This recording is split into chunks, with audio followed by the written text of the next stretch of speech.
하나님 말씀 베드로전서 5장 8절에서 14절 말씀입니다.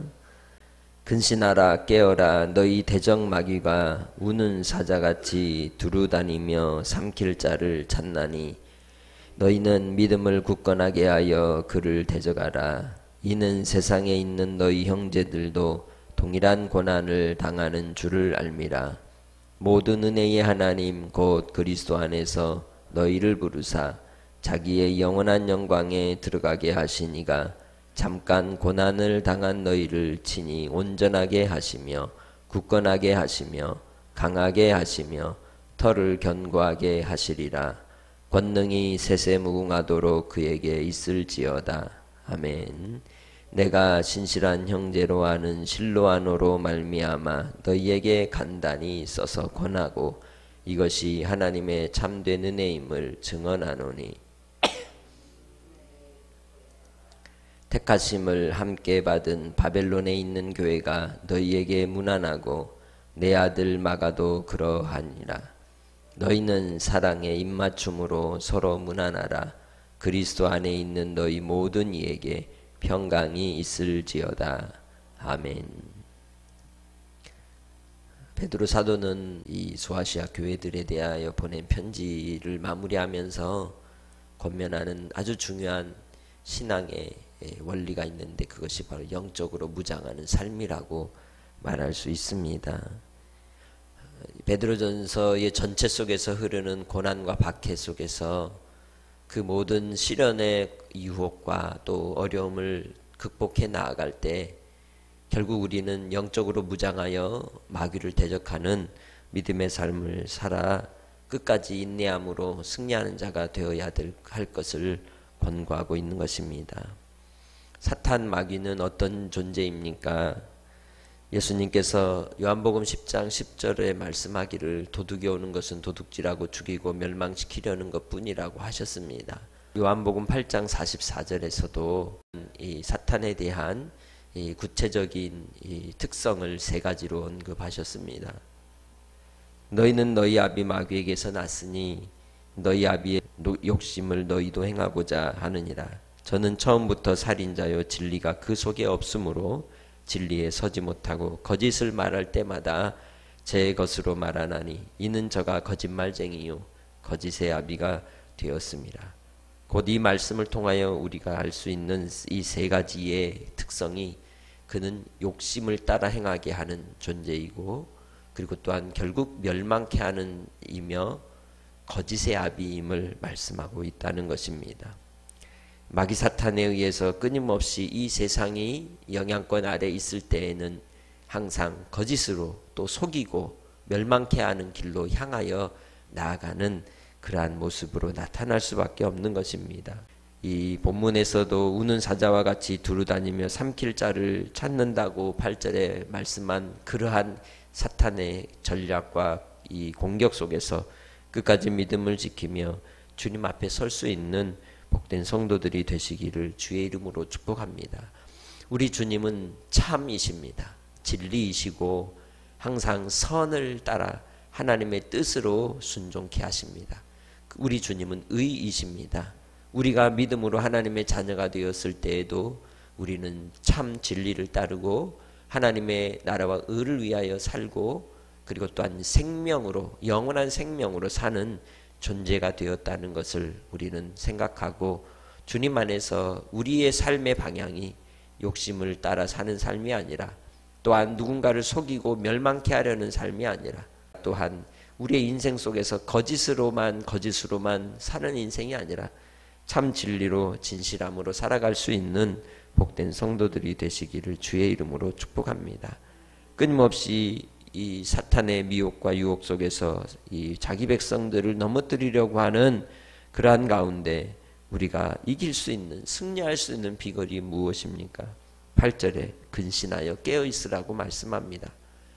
사탄은 잠자는 자들, 조는 자들 그리고 멍한 자들에 대하여 미혹하여 넘어뜨리려 한다는 것을 우리가 알 수 있습니다. 근신하여 깨어있다는 것은 곧 말씀 안에 서 있는 자이고 뿐만 아니라 기도로 무장하고 있는 자라고 말할 수 있습니다. 그렇게 주님의 말씀 속에서 우리가 우리 주 예수 그리스도의 거룩함을 닮은 하나님의 백성으로 깨어 살아가는 성도들이 되시기 바랍니다. 예수님께서도 겟세마네 동산에서 기도하실 때 제자들의 수제자 3명을 데리고 올라가셔서 기도하는 가운데 그들에게 권고한 바가 무엇입니까? 시험에 들지 않게 깨어있어 기도하라고 말씀하셨습니다. 오늘날도 이러한 코로나 시대 속에서 우리가 깨어있지 않으면 우리는 미혹하여 넘어질 수밖에 없는 연약함을 가진 인생임을 알아야 한다는 것입니다. 항상 은혜의 지배 아래 있을 때 죄의 세력을 이길 수 있는 줄 믿습니다. 두 번째로 믿음에 굳게 서서 마귀를 대적하라고 9절에 말씀합니다. 마음의 심지를 주님의 말씀 안에 굳건하게 내리고 하나님을 의지하고 하나님만을 바라고 하나님을 따르는 주의 백성이 되어야 할 줄 믿습니다. 목자와 양의 비유 속에서 예수님이 말씀하셨듯이 양은 목자의 음성을 듣는다고 하였습니다. 목자의 음성을 듣고 그 음성을 따라 순종하고 따라가는 삶을 말씀하는 것입니다. 하나님을 가까이 하는 것이 겸손입니다. 하나님을 향하여 믿음으로 서는 자는 마귀 사탄을 대적하여 또한 이길 수 있는 줄 믿습니다. 야고보서 4장 7절에서도 그래서 말씀하기를 너희는 하나님께 순복할지어다. 마귀를 대적하라. 그리하면 너희를 피하리라. 하나님을 가까이 하라. 그리하면 너희를 가까이 하시리라 하였습니다. 사탄은 대적하는 것입니다. 우물쭈물하고 두려워하는 것이 아니라 상대하여서 서서 굳건하게 영적으로 무장하고 진리의 띠를 띠고 의의 흉배를 비치고 성령의 검으로 이겨나가는 삶이어야 하는 줄 믿습니다. 그렇게 하나님께 철저히 순복하고 그 말씀을 순종하는 삶을 통해서 우리는 우리가 해야 될 일을 알고 우리의 가야 될 길을 깨달아 알게 되는 것입니다. 순간순간의 선택의 자리에서 하나님께 순복하고 순종하는 길을 택하는 것이 적극적으로 우리가 영적 전쟁 속에서 승리할 수 있는 비결이라는 것입니다. 믿음으로 살아가는 하나님의 백성들의 삶에도 끊임없는 유혹은 계속 있습니다. 특별히 의인이라고 일컫는 욥이 어떠했습니까? 그가 깨어있는 자였고 항상 하나님을 섬기는 자였지만 이 사탄을 통하여 끊임없이 욥이 괴로움과 고통과 고난을 당할지라도 주님 앞에 범죄치 아니하고 하나님께 향한 신뢰와 또한 믿음 속에서 기다렸던 것을 볼 수 있습니다. 예수님께서도 사탄의 유혹을 받았던 자리가 어디입니까? 십자가 앞에서였습니다. 그처럼 우리는 항상 믿음의 삶 속에 우리의 고난의 삶 속에서 이 사탄의 유혹이 있으며 끊임없이 하나님에 대한 원망에 그러한 생각들이 우리 안에 도사리고 있을 수 있습니다. 그러나 하나님의 말씀으로 무장하여 기록되었으되라고 외치시며 이제 40일 금식하고 줄이신 뒤에 사탄의 3가지 시험을 이기신 것처럼 결국 우리는 주의 말씀으로 무장하고 우리의 입술에 내 생각을, 내 욕심을, 내 거짓을 담고 사는 것이 아니라 주님의 진리의 말씀을 따라 생각하고 진리의 말씀으로 고백하고 살아갈 때에 우리가 이길 수 있는 줄 믿습니다.